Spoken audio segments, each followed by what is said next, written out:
Have you ever wondered why these things are happening in your life? What's the plan? Is there a plan? Well, we're going to find out today from Lisa Barnett that there is a plan. Your soul has a plan, and you can awaken to your life purpose through your Akashic Records. Tune in to find out more. Soul Nectar Show, the Soul Nectar Show. You're invited, delighted to discover who you are. Anything is possible if you believe. To join us on this beautiful journey. Soul Nectar Show, Soul Nectar Show. Before we start this episode, I, Carrie Hummingbird, and I, Akeem Sami, want you to know that you are invited. You're invited to join Soul Nectar Tribe. If you like what you hear on Soul Nectar Show, You will love being in person with us in Soul Nectar Tribe. we invite you to check it out. First 30 days is free. Right now, go to carriehummingbird.com, KERRI, hummingbird.com/membership and sign up. We'll see you at our next tribe gathering. And now, on to the show. Well, hello and welcome, everybody, to another episode of Soul Nectar Show. That show where we talk about all things essence, where we gather around the campfire and we share our stories of connection to that which is greater than us, to the big mystery, beyond the veil, to those synchronistic moments that wake us up, that lead us to a new understanding of ourselves and what we're doing here on Earth and what is the plan on this Earth rock in the middle of the galaxy heading around the sun. What are we doing here at this time of the Great Awakening? I'm your host, Carrie Hummingbird, and you guys know I love having these conversations week after week, and I love that you join me week after week and that you come here and you participate and engage and put my voice in your little ears. And I've been doing so much better, I hope, at getting you the sound quality you need to do that. So let me know if it's still too loud, because I can get loud. Let me know if you're still liking how this is sounding. My producer's like, yeah, it sounds so much better, Carrie. I think you'll get a larger following when you're not screaming people's ears. I love you guys so much. But don't you feel like that sometimes our souls are wanting to scream in our ears, but they're way too compassionate sometimes to do it? But like, I've had this ear infection, this ear problem on my right ear. And I don't know if anybody else has been having ear problems recently, but for the last month or so, and I think my soul is trying to tell me something and I'm not hearing it. And all I can hear is on the inside of me on that one side. And it's awkward and strange. Like, it's like this message of start tuning into yourself, please, because you're needed and it's time and you need to listen inside, not outside. So I'm going to turn that off so you can't hear out there and I'm going to put you inside. And actually today, I think I got some medicine to clear up the last of it. But what an interesting thing when we are interacting with our bodies, our souls, and trying to navigate this life experience, because sometimes it's as clear as mud, what to do next. It's as clear as mud. And I've often wondered, like, as I'm a psychic, I'm a clairvoyant. I work with other people all the time as a healer. I get very, very clear guidance for other people. But for me, gosh darn, a lot of times I have to ask my friends who are psychics to tell me what the heck is going on. And if you're listening to me, I think you understand what I'm saying. But we can actually find ways to tap in to what that soul plan is. And actually, that's kind of the topic of today. We have Lisa Barnett here with us. And Lisa has a new book out, her newest book, which is going to be released January 24th, 2023. So if you're listening after that point, you can definitely go get it. If you're listening before that point, pre-order. The book is called Your Soul Has a Plan. Awaken to your life purpose through your Akashic Records. Lisa, as you know, she's been on the show a couple times before. She is devoted to being an Akashic channel to help people connect to their divinity and receive the soul guidance as they are healing and transforming their lives. She's also the founder of Akashic Knowing School of Wisdom, where she spent over 20 years working with clients and students around the world to help everyone access that personal soul wisdom, healing, and guidance for life in their Akashic Records. And we know that this is the time on the planet where we're going direct. We're each going direct, to our own souls, and we're tapping into that wisdom. And along the way, we need a little help because we have a lot of conditioning that has prevented us from doing that. So Welcome, Lisa, to the show. I know we're going to have a great conversation today. Where do you want to begin? Hi, Carrie. I know always so much to say and to do. So the way I get it is let's just start. I'm going to give you just a simple, what the heck are the Akashic Records and why should I care kind of description, because I know so many people over the years have said, oh, I've heard of them, but that's just about past lives. I don't really care about past lives. Or I've heard the word and it's interesting, but don't know much about it. So for all of you who are not super familiar with the Akashic Records, they are the recording of your soul's journey throughout the all-time space continuum. So if you imagine that from the moment you individuated from source and your soul started a journey and you went to other dimensions, worlds, planets, galaxies, places in between, we do it all. We're really phenomenal creator beings. Everything you've ever been or done here on Earth, or actually in all these other places and dimensions, that is recorded automatically for you in the quantum field of source. And so every single person has their very own library. And again, because it's not a couple of lives or even a couple hundred lives, it is, I don't even think there's a number, thousands and thousands or millions or billions, right? Because we are very infinite souls. So all of those lives are recorded in your own personal Akashic library or Akashic record. And you have a series of record keepers who are there to support you to find the information that is actually useful for you in this life now.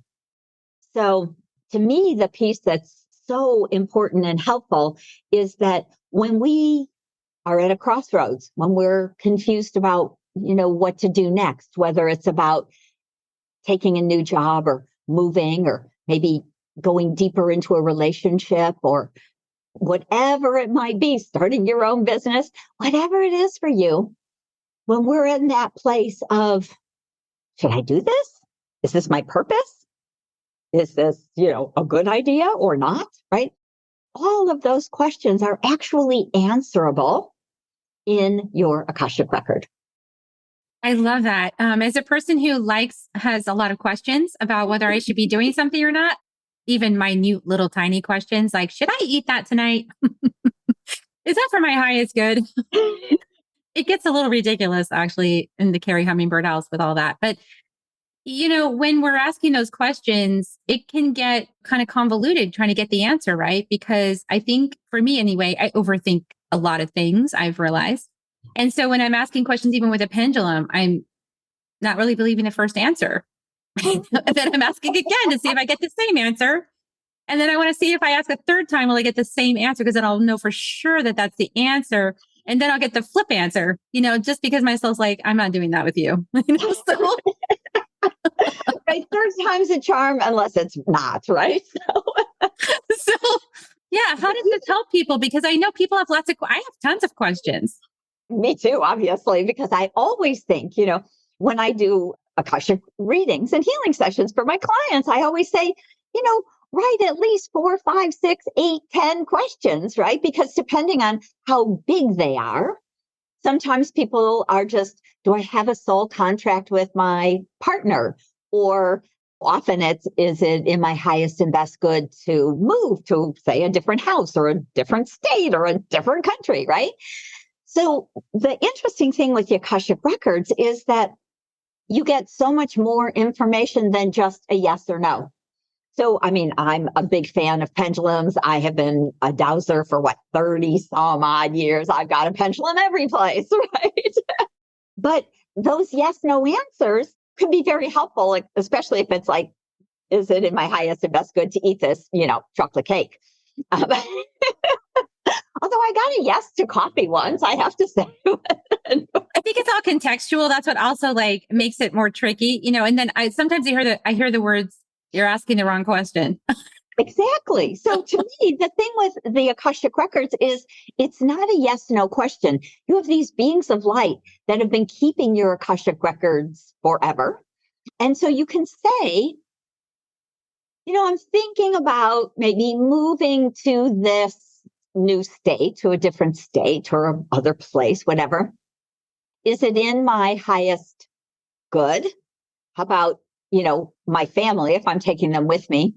But what else can I know about this? Is there some really important reason for me to move there? Is there some soul purpose connection that I would really benefit from going to that place? Have I lived there in other lifetimes? Do I have soul contracts with people who live in that state, who have come to support me? So when you can start to ask a lot of questions instead of just a yes or no, then we get kind of a full answer. So the record keeper said to me, my kids were in Waldorf school when they were little, and we used to do a maypole dance. I don't know, people know what the Waldorf school is, but it tends to be very creative and a little more on the spiritual side. But in the spring, they do this maypole dance, and it was so beautiful because there's hundreds of ribbons on this pole, and every child has a ribbon, and they wind around, and they create this beautiful fabric from all of the ribbons. And the record keepers used to say to me, when you ask 3 or 6 or more questions about one subject, you are creating a fabric. You're creating an answer with real depth that guides you. It's not a yes or no. And a long time ago, I had done a reading for someone, and they said, is my soul partner coming soon? I've been single for, 6 years, and I'm ready to settle down. And is that, that partner coming? Someone, that I have a soul contract with, or I think we didn't ask that question, which would have been important. Somebody coming soon. And I got, yes. Like in the next 2 months, I saw an image of a guy, blah, blah, with this plaid shirt and bald head, And about a month later, I heard back from her, and she said, I met him, plaid shirt, bald spot, all of the above, And then she was all excited. And then a month after that, she was like, what? This guy wants a mother. He wants a cook. He wants somebody to take care of him. What's up with that? And I said, well, what do we ask? We ask, is like someone coming soon? Is a partner coming soon? Not is really the spiritual partner that I'm looking for, that I have a long soul contract with, someone who is also on a spiritual path, this person who is here to support me, that I'm here to support. Is that person coming soon? Then I would have gotten a no. Or, there was somebody who was out there, and it was it was about the lesson. It was about exactly, like, that's what I started realizing is like divine timing.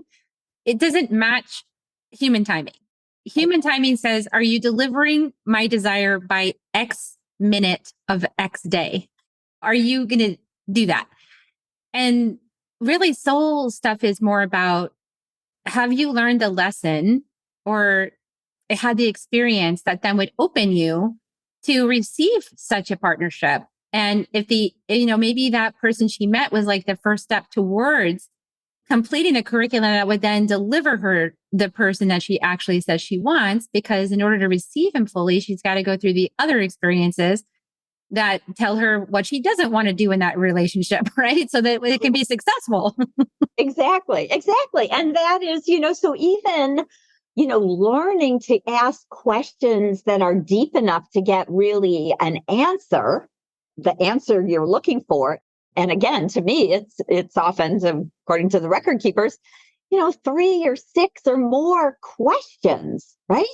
Not only a yes or no, but again, we can ask that often about food or something simple. Is it in my highest and best good to take this yoga class today? But then you might say, or is there a class that resonates maybe more fully with my body, or where I'm, how I'm feeling today? So even if we're asking about something kind of simple like a food or an exercise, you are an ancient soul, and your soul has preferences too, as does your personality, right? So when we start to take them both into account and can create a life that is heart and soul driven, then that to me is one of the ways that life gets into flow, that everything gets so much easier and happier and more fun and more joyful, right? Because we feel like we're we're flowing along instead of fighting maybe our soul's desire. I don't really want to do that. I want to do this,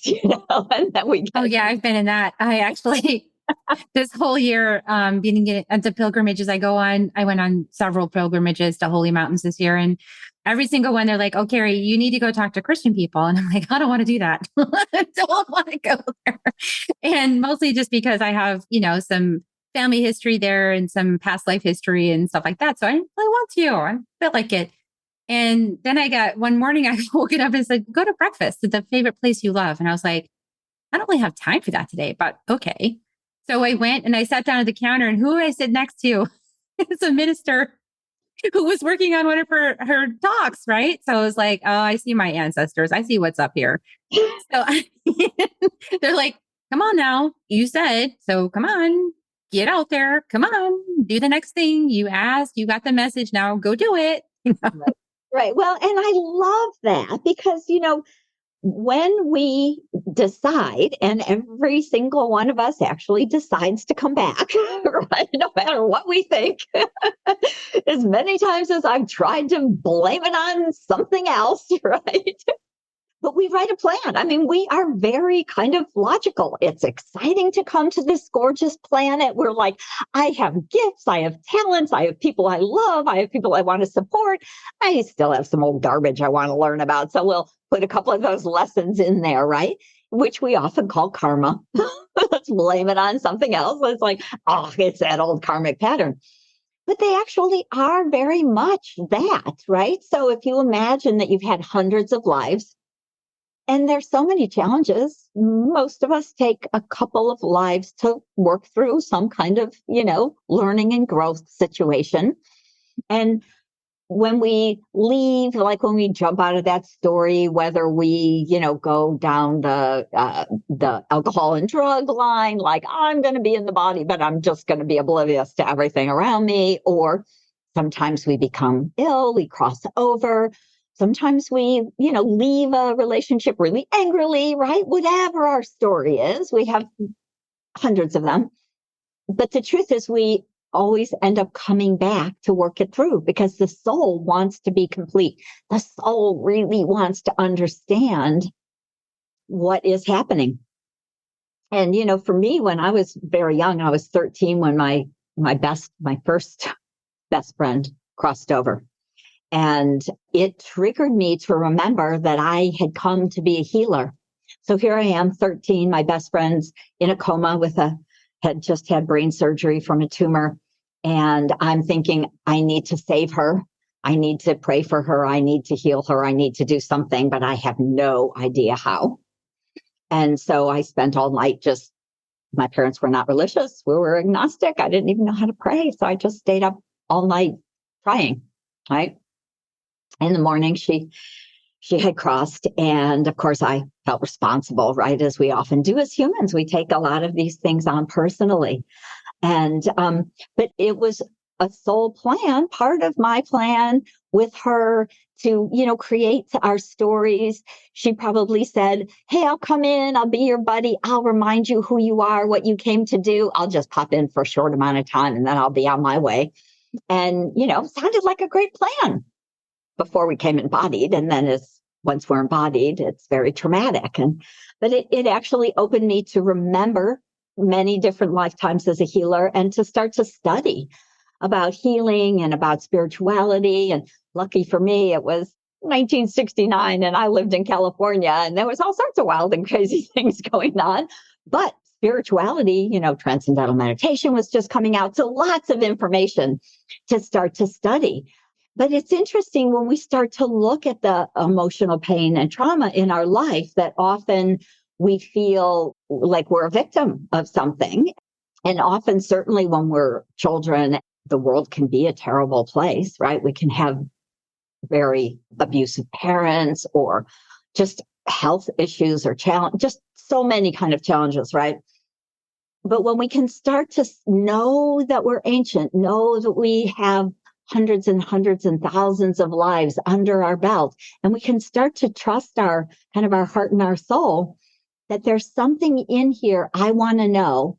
There's some awareness, some consciousness that that will help me, will support me, will serve me in my life, then we can start to see our pain, our emotional pain, our trauma, all of our challenges as, I don't know if I want to go quite as far as to say gifts, but some people, I'm like, I don't know. I'm not great with a challenge myself, but just to know that there is a learning in here, there is soul growth in here. And often many of us will then go on in some way or other to share what we've learned from our karmic lessons, from the challenges, from the patterns that we found in our lives.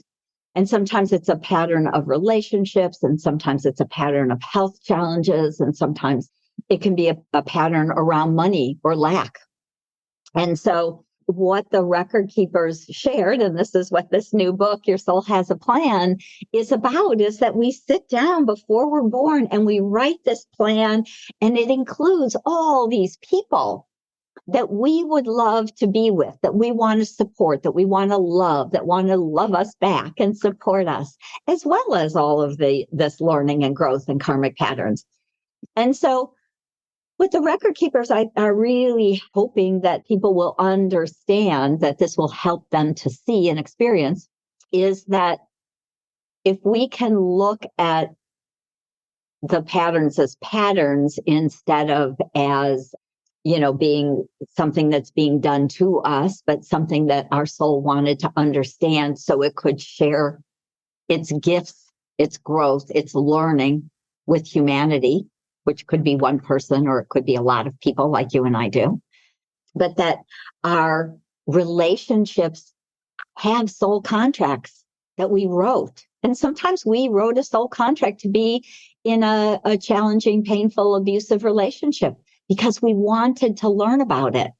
We wanted to learn and to really understand that every soul that's embodied is pure divine light. We're all part of source. We are all light, no matter how we appear in the world, no matter how awful we are.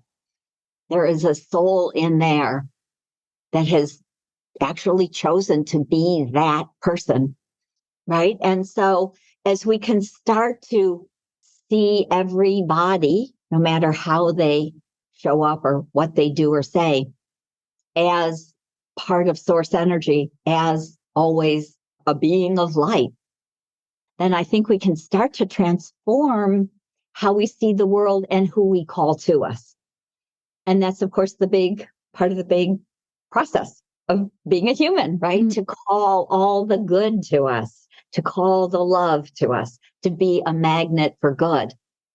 And so to me, starting to understand just a little bit that your soul made a plan and this is all part of it, I think is kind of helpful, hopefully. Yeah, it really resonates for me, actually, because a few years ago, I started realizing, I feel like you can connect the dots looking backwards, but it's very hard to do it in the moment, and there was this moment right before the proverbial crap hit the fan, in my life where I started just went off the rails and destroyed my family life.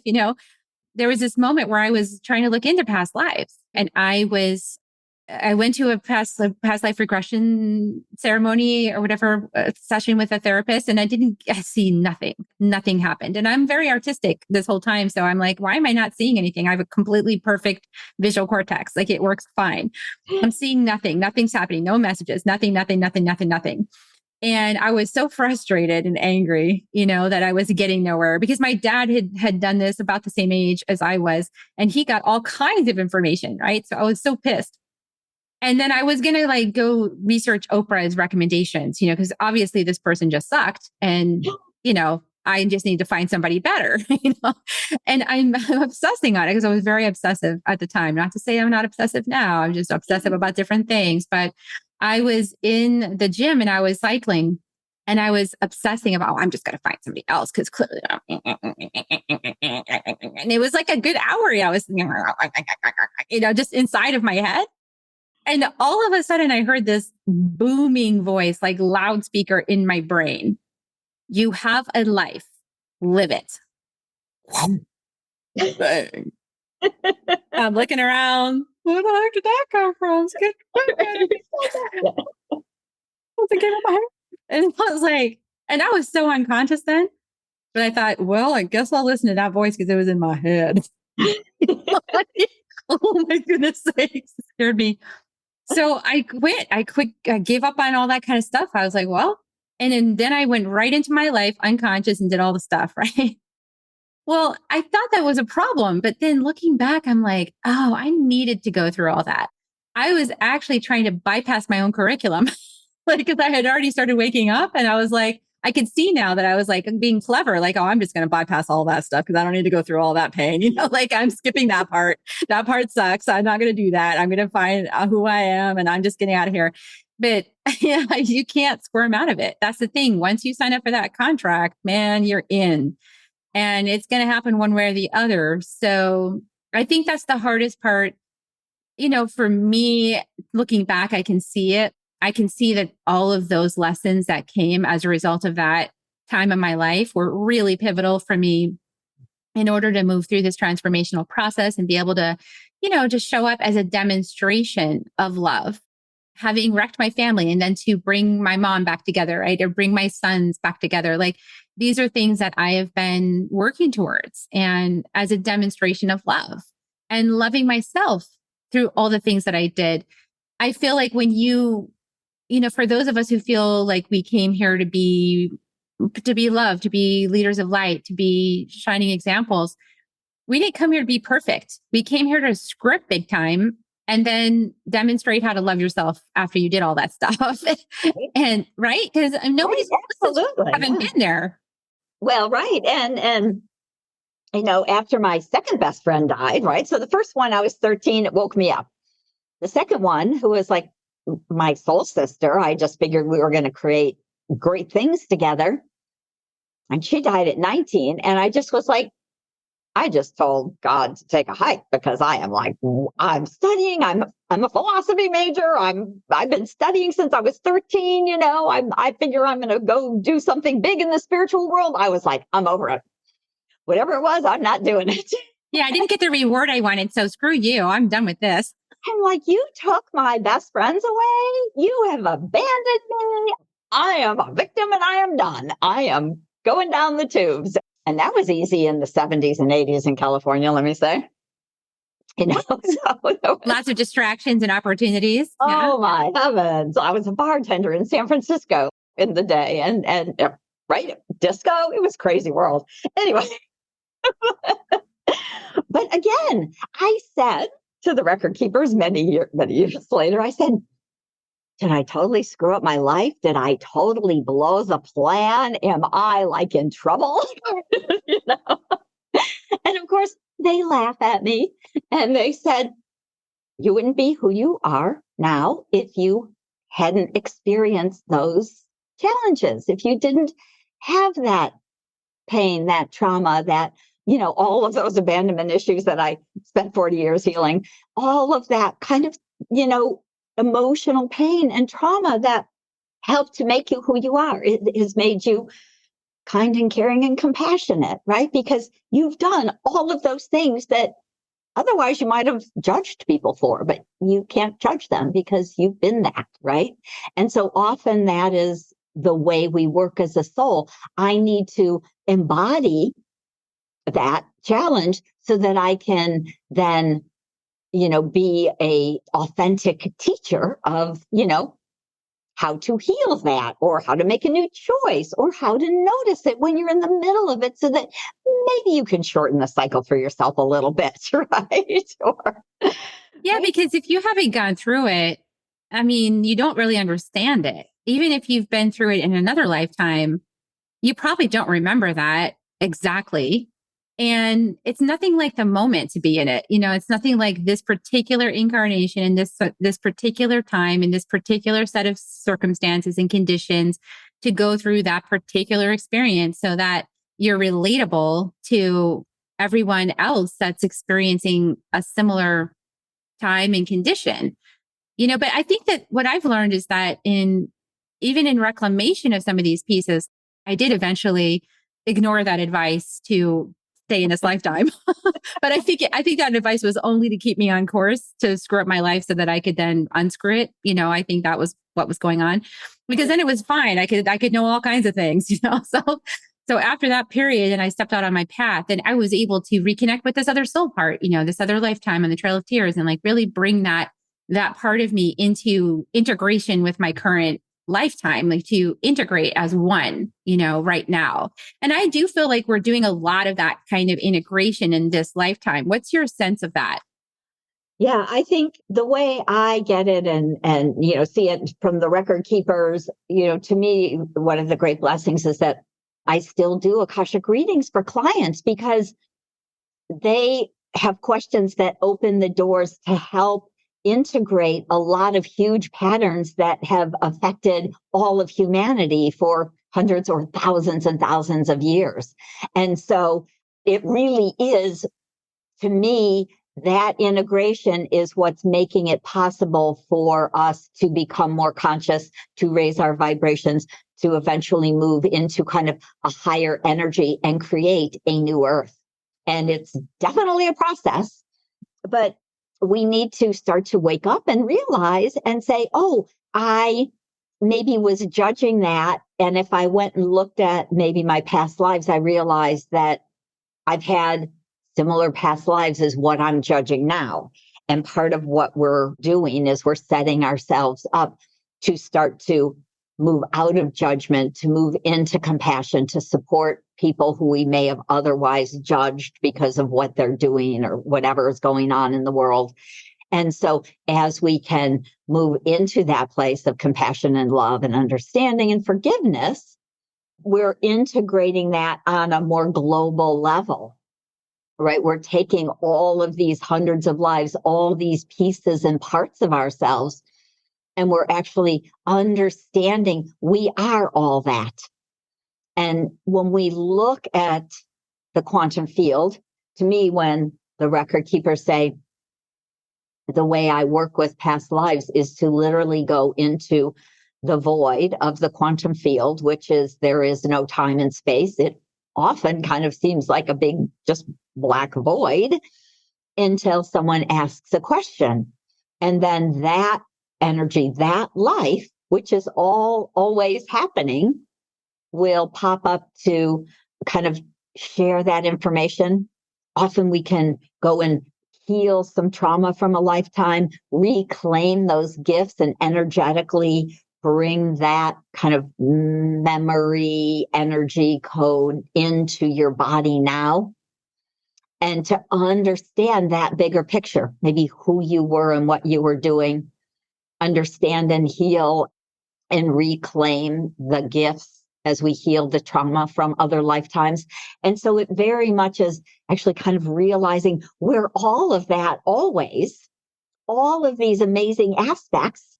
And, if I was judging it, I might say not amazing aspects, but they're all us, right? We have hundreds, thousands of aspects of us out there doing hundreds of thousands of things all at the same time. So as we connect to them, instead of just looking at that, oh, that was a past life where, maybe I was an oracle or maybe I was Native American, because those past lives have been showing up for me recently. And I know I have some of those lives, but just this last week or so, I was called to go to Flagstaff, Arizona by myself and sit in a cabin for a few days up on San Francisco peaks. I'm like, okay, that was the message. I had a few days between my trip from California to arriving in Phoenix. I'm like, okay, I'm going to spend a few days in this cabin. I was very clearly called to this place. And when I got there, what I got was, it's time to heal this land, because there has been a lot of, I went to two beautiful Wapaki Pueblo up by San Francisco Crater, I think it's called, and Walnut Canyon, these beautiful lives of the Native Americans in this area in northern Arizona. But of course, there was also a lot of pain and trauma. There was craters exploding and famine and weather changing. And they wanted me to work on healing these past lives, but they're never really past. And so through the Akashic Records, through this kind of seeing the bigger picture, we can energetically, or, I teach my students, and this is what I do often for humanity, to help with the land, heal some of the emotional pain, the trauma, the bloodshed, all of the challenges, is to be able to share that kind of energy gift with the land in that place was, unbeknownst to me, why I was called there to do this work. And then I just feel so blessed to be able to see some of these other lifetimes. Some I've been in, some I haven't. Some are patterns, some are old karmic patterns that we're unraveling, we're releasing. It's time to clear this. It's like unchaining somebody who's been chained down. Our dear Gaia, right? Our Mother Earth has been chained down with all of these patterns forever.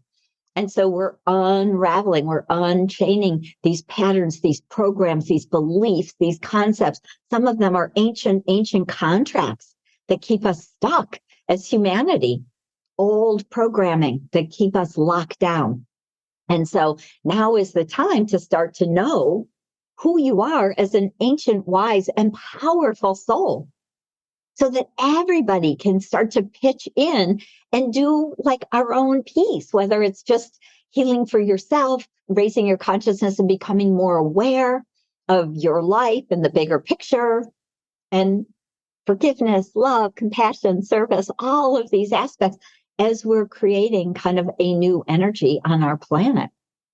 Yeah, so true. I mean, sometimes we don't know why we're being called certain places, right? Like you're being called. And I was called to go up to Cherokee in Oklahoma because I never made it there in the other life. I took myself out in the middle of the Trail of Tears. I was so devastated by everything that was happening, and I couldn't handle how devastated I was. So I never actually made it to Oklahoma. So it was like really actually important for me to go up there and be on the land and be with the ancestors who did make it and feel their presence and their support, and then feel that sense of like the shifting of the river of time. You know, I had this just amazing experience of bringing my biological information up and trying to make that connection. And I wasn't able to because my ancestor could pass for white. So she had the W like everywhere in all the reports. And you look at her, you can tell she's not, but you know, she was like, well, this is the way I can be safe. So, you know, that sort of the feeling of like the ocean, like you made a sandcastle and then the ocean just came and swept it away.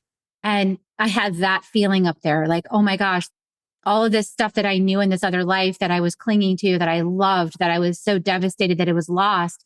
It just like that sandcastle just right into the ocean. It's just gone.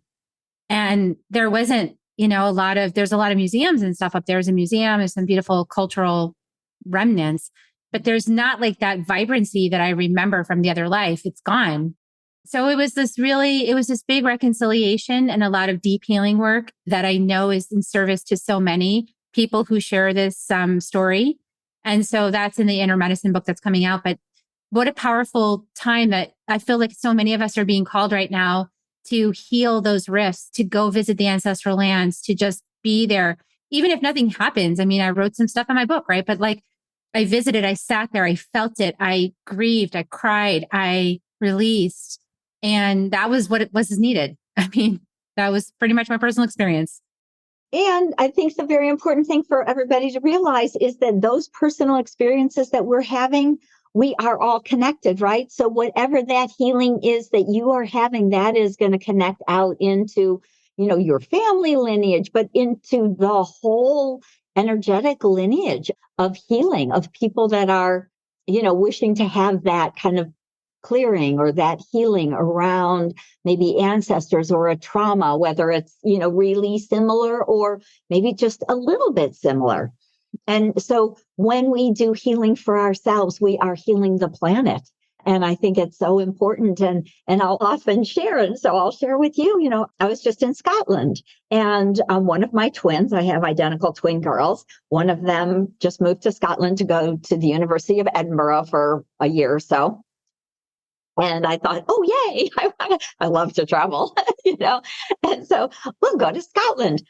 And I was probably a travel agent in another lifetime or maybe another planet or something, because I love to research and plan all these things. So I had us in like 8 places in, you know, like 14 days. We were hopping around doing all these things.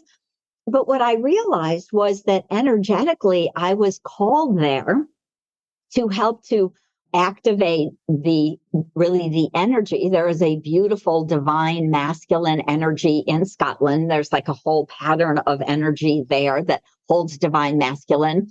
And France, in the south of France, has a whole big piece of the divine feminine energy. And I thought, I'm surprised I'm not going to France. But no, within Scotland, I ended up going to quite a few places like Rosalind Chapel, which is divine feminine energy, to the Isle of Iona, which is also divine feminine energy, and to going to these different places. It's kind of like energetically activating or weaving energies within a place. And we do that naturally. I didn't have to do a big ceremony. I didn't have to do a big thing. I just knew that kind of being that, the energy codes, or however, sometimes we call them keys, every single human has this in their field. We're so much more than this, right? There's so much more of us that we really can help to raise the consciousness. Maybe we're leaving some key that we were holding for the land or the pattern there. Maybe we're taking one with us and we're going to go somewhere else and drop that key off somewhere else. Like I know I'm called to France also, that there's some interconnection between these places, and that whether it's next year or the year after, I'll be in the south of France working with that divine feminine energy. So even if it's unconscious, even if we don't know why we're going someplace, we're just really called to go there, like you in Oklahoma, what you did was profound for you and your lineage, right? And so some of my work is, of course, with divine feminine, divine masculine. I mean, it's very energetic. I must have hugged 100 standing stones. I went to all of these ancient sites where there's these beautiful ancient standing stones that also have a lot of vibrational energy and information. So we can help to heal the planet through our energy and our connection to these sacred sites, whether it's, something like Scotland or the UK and standing stones, or I was in Egypt and, 3 pyramids on 3 continents in 9 months last year. It was like, wow, that was wild. How did that happen? But when we get into the flow, when we kind of get out of our little head, our little human egoic piece, right? Our personality, and can start to know that we are here to live out our soul contracts, to have that soul growth through old karmic patterns, right? To access our purpose, which is really all about these gifts and talents that we've had in many, many, many different lifetimes. As we start to kind of realize that we can realign to our soul's plan. And as we do that, it's kind of pulling us out of confusion or doubt as we align to who we truly are as ancient wise souls with a plan. Right? So, yeah, I know you have some prayers for that too, right? Because that's always my prayer. I mean, align me to the divine, or I surrender my will to divine will, or things like that. If I feel like I'm getting off track or things are getting kind of gunky or confused, it's like, okay, align my will to divine will. Bam. Yeah, I know that part of your work is including some of these prayers, right? So that help people to get realigned. Yes, absolutely. I have a prayer for alignment. Shall I read it for you? Yes, please. Yes. So that's, it's part of, I will, because I just went and got my brand new books. They arrived today. I'm so excited. Your soul has a plan. And so in the book, I've also added some of the healing prayers and kind of a little, process for people to really engage into using this book to help you grow, to help you transform.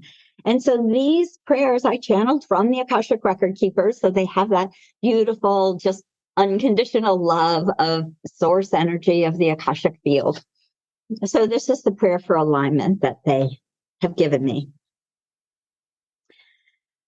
Divine Mother, Father, Goddess, God, please show me what it feels like to be the highest, brightest, most expansive and aligned self that I can be today. Please open my heart to know the truth of my divinity and allow me to receive all the good that is within and without. Please guide me on my next steps to being abundant in all ways with ease and grace. And so it is.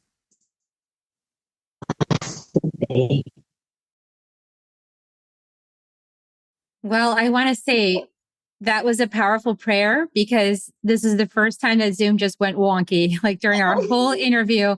And of course, the technology is like, I can't keep up with this soul energy. Technology is like, this is too much soul. But yeah, I could hear the whole prayer and then you finished and it was like the Zoom was like, oh, like trying to deliver this packet of energy across its little tiny wires. It tries so hard. I know. And we are so appreciative. We are so grateful. Thanks so much for your effort.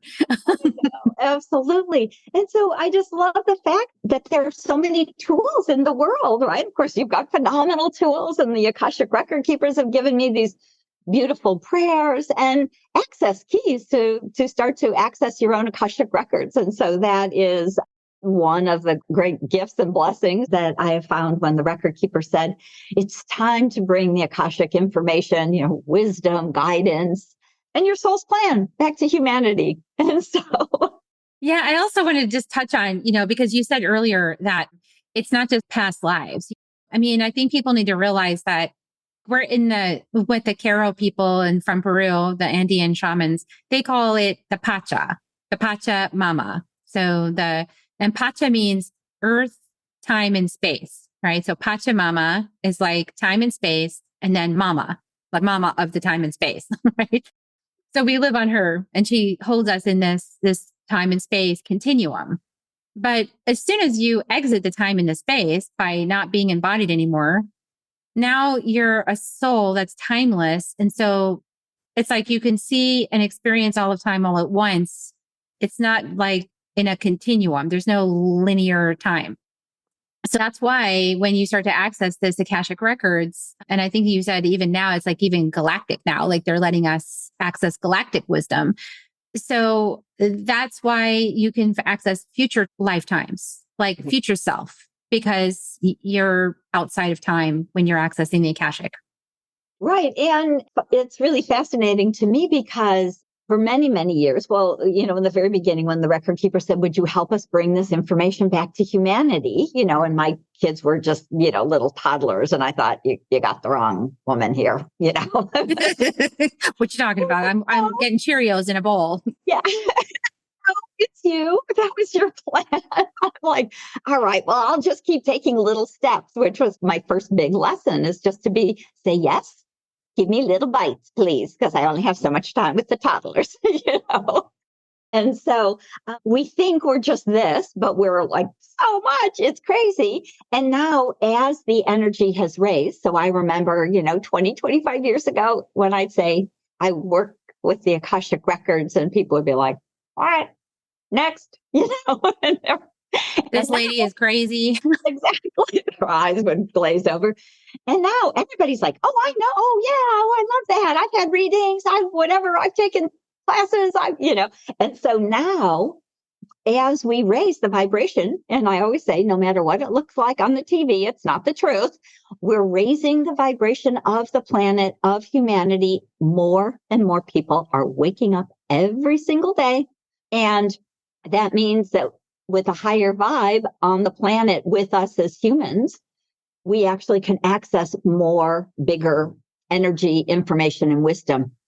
And so the cool thing is sometimes when I do readings now, I see people who were living, say, in the, an angelic realm, in the 10th dimension. And we made some choices back then that have affected our earth and our world and humanity now. And through not only time, but through dimensions, right? So it's so much more than a past life. Like, these are other worlds, other dimensions that are all part and parcel of who we are.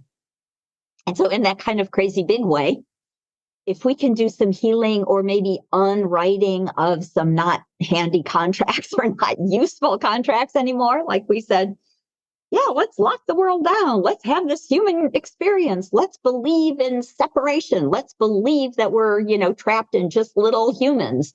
we made it as a plan. And so it's time for us to unwrite those old records so that everybody can realize that we are all infinite, wise souls, playing this game, having this experience. And when we can understand that in that bigger way, then it makes it really easy to create something new, to, make a new choice, because we're letting go of the fear that has kept us, locked down in the way of, I'm afraid to change jobs, or I'm afraid to move, or maybe I'm afraid to, get divorced, even though I'm miserable, because there are so many other choices for us. And again, this is part of what we wrote in our plan. We didn't write 1 or 2 soul contracts with other people. Most of us wrote 30 or 40 or 50 soul contracts to have significant partners, to have people to support us, to love us, and vice versa, right? And of course, to teach us and help us to learn. Sometimes it's us who's doing the teaching. Sometimes it's us who's doing the learning. And it's always a two-way street, right? But when we can start to say, oh gosh, there really is no good or bad. It's what can I learn from that? What can I share about that? How can I change or transform that story I've been stuck in? It then makes it so much easier for us to move forward and say, wow, look at that great opportunity. Maybe I'll double check with my Akashic record keepers if it's in my highest and best good, if I have support team there, if that's, the best choice for me now, right? And to make some changes, because we won't transform our world, our planet, without making a lot of changes, right? So if we do it consciously now, then we're not pulling the whole damn building down. We're not, creating a big mess. We're consciously making new choices. We're creating something new instead of having to blow it up and then try and create something new.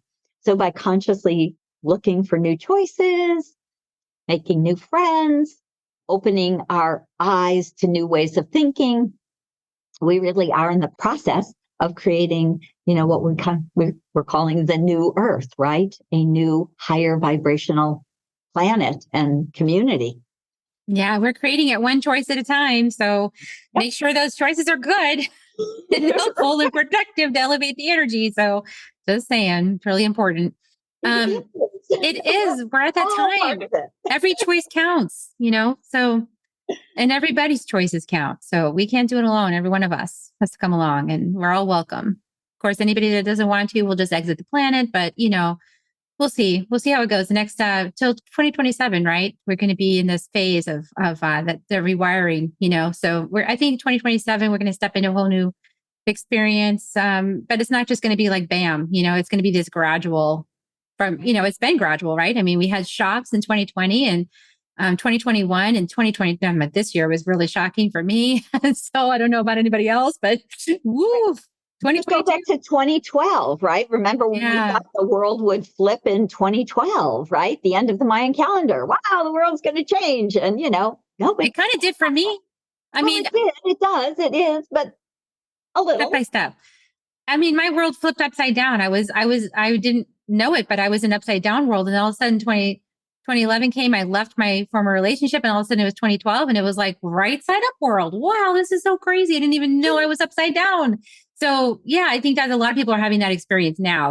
Gratefully, we're all taking turns with that, because I can't imagine if we all were in that place all at the same time. So thank goodness we're taking turns. So yeah, let's all just take turns with the madness. And like you talked about in the first wave, right? I mean, first wave, second wave. Second wave. You're part of the first wave. I am part of the first wave. That's that old thing.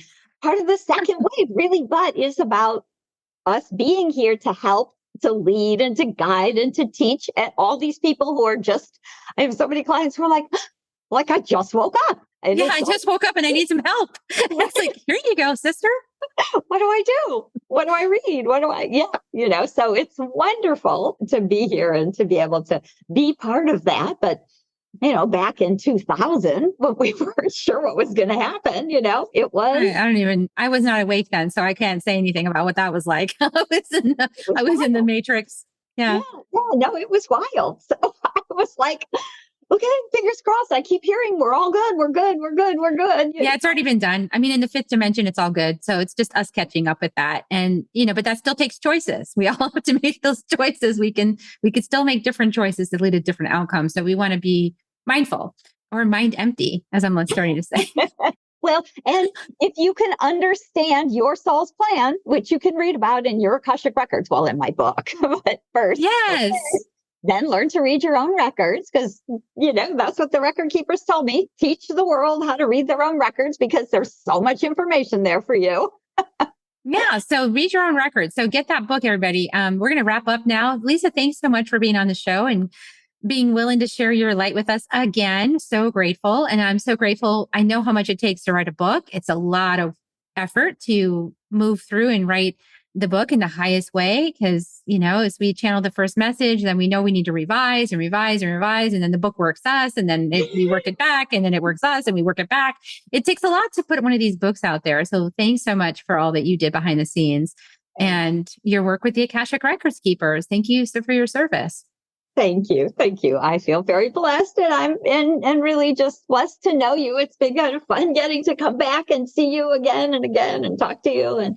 And I appreciate all that you do to share all of this information and light out in the world. So thank you, Carrie. I got a few more people listening here and there, so that's good. And for everybody who is listening and you guys have been with me for a while, thanks for hanging out with me.